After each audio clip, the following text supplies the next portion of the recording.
So what we're doing is we're building relationships with pastors, really looking at the whole country, trying to get pastors in key regions that would want to be a part of building sort of a loose network within the country that would take on the task of adopting unreached people groups within Tanzania. There's 30 unreached people groups, 30 to 32, depending on how you look at it. And they range anywhere from 500 people to 500,000. And the total of the unreached people groups is about 5 million.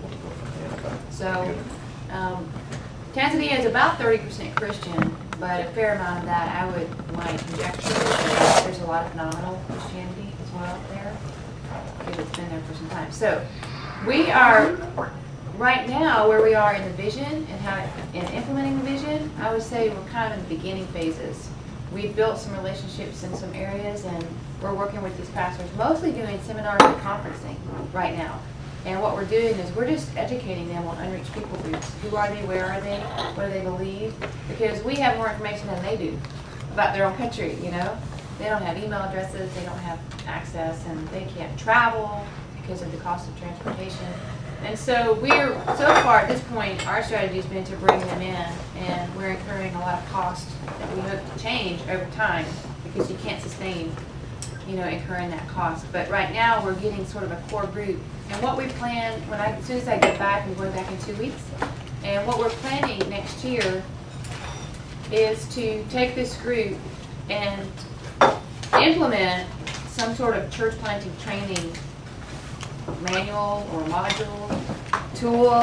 It's being written right now, and just like what would you need to train a church planter to do? So whatever you would need to train a church planter to do, we're trying to cover those things. And then we'll want to have them train other people in their region. So right now we're going to bring them in for a central sort of first time trainer, and then go with them to the different regions. There's about 6 regions.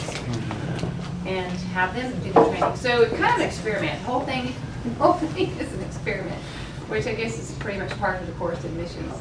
You're just doing things for the first time that you've never done before, and feel like you don't know what you're doing sometimes, but God's there, and it's just funny that I could even be a single white female talking with pastors in the first place in Africa. I mean, that's hilarious when you think about how God works. But I feel like a lot of people ask me, how's that work? And I said, God, I've taken maybe 10 short-term trips and been about 25 to 30 countries. And, the trips are 2 or 3 weeks. It's limited. It's very limited exposure. But in the limited exposure I've had, I will say I've seen a hunger and a thirst and a certain type of move in Tanzania that I haven't seen other places. And that is just people are hungry, like the Christians, the believers, are wanting to do something. They're wanting to take responsibility for their country in a variety of ways, community development as well as the spiritual development. And so God is, He's moving, and a person comes there and says, here, I'm here to help you. Well, they're going to take the help. They're starving. You take a piece of bread from a person when you're starving. It doesn't matter if it's a female. So maybe that'll change over time if they get saturated with resources. But right now, they're starving. And my opportunity to go to Tanzania actually came through Deborah, so it's interesting. Deborah's here today too. And I went to Nepal 2001, right after 9/11, when Deborah was still living there, and met her. And then when she came back, reconnected with her, I was praying for an opportunity to go long term, to do equipping with unreached peoples. I didn't know where, I didn't care where. I was never called to Africa. And I was just praying for that type of opportunity anywhere. And that was in January, February, March of 2004. And then I met Deborah, kind of getting more acquainted with her, and she had been asked to come to Tanzania and was praying for someone to come with her, another female, to travel together. And just felt the Lord said, ask Gina. So it was a total God thing. So this little journey that I've been on started in 2004 with just praying about reopening the door to long-term missions, which I had opened and closed many times, or maybe God had closed. And so it was time to reopen it. And when I did, things just started happening just like that. So I've been on this course since 2004 and finally made it there in February. So anyway, that's what I'm doing. That's kind of a snapshot. And there's other things I can go in a million directions. But maybe you have questions. Should I take a question? I don't want to get you off track, but what's going on in Kenya? Is that messing with what you're doing? Well, I'm sure it is, but I've been here since early November, and I'm in touch with friends, and it's sort of at the foothills of Mount Kilimanjaro, which is not a bad perk to have living on the field. See Mount Kilimanjaro every so often, and so I do not know the impact in Tanzania. I do know that, I mean, I don't know how much you've covered the news, but I was talking with Brian and Janine Weaver. Do you guys know them? Okay. Well, Brian was a missionary in Tanzania for 8 years, and then together with his wife for 3 years. And he knows a lot more about what's going on, but they were telling me that there was, because of people are just rising up in anger, like it's not really directed towards the right people or whatever. And they had burned, I guess, an AG church, killed about 50 people. So I think it's really bad right now. We need to pray for Kenya.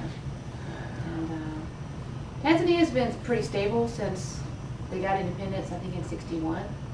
And they had one president, I think, for 40 years. And they haven't had the cleansing and the major tribal warfare that you see in countries right around there, which is awesome. And in general, the country is developing. Like I said, I mean, good things are happening, and it's not on the brink of civil war or anything like that. So, you were gonna. What are the major or main needs, most common needs of the pastors? I guess you're working with pastors? Yeah, I'm working with pastors. Yeah, what are their the number one need is training. Yeah. Across the board. What kind of training? Give us some examples. Well, they don't have any. I would say 90% don't have formal training, like they haven't been to any type of Bible school, nor have they had any sort of alternatives. So I think they've been discipled. You know, they were led to the Lord by someone, they were discipled, and then go pastor a church, which is great. Sorry, okay. We stop and pray for Deborah. Listen. Sorry. You have good memory, whether you know it or not. You know, and they're pastoring churches, and I asked them a lot of questions, like, have you had this, have you had that, can you do this? You know, I remember asking a group of, 10 pastors, you know, do you think you could try to develop the gifts and talents and destinies of people in your church? You know, call for it, because it is definitely a situation where the pastors do 90% of the work, because they're not getting people involved in ministry. And I just remember the guy saying, if you tell us how, we can, but I don't know how to do that.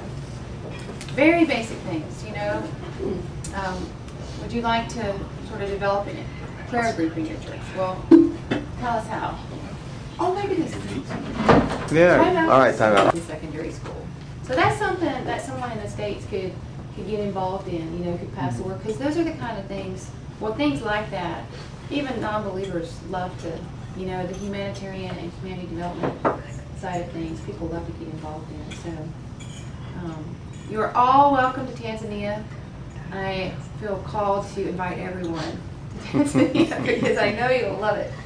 And anything, whatever you want, I think there's a need for, you know, we have these canned mission trips from the church where you do ABC, but there's all these talent in the church. Maybe your talent doesn't fit, or maybe you can't really fully use your talent or gift, or, you know, fulfill something you're burdened for.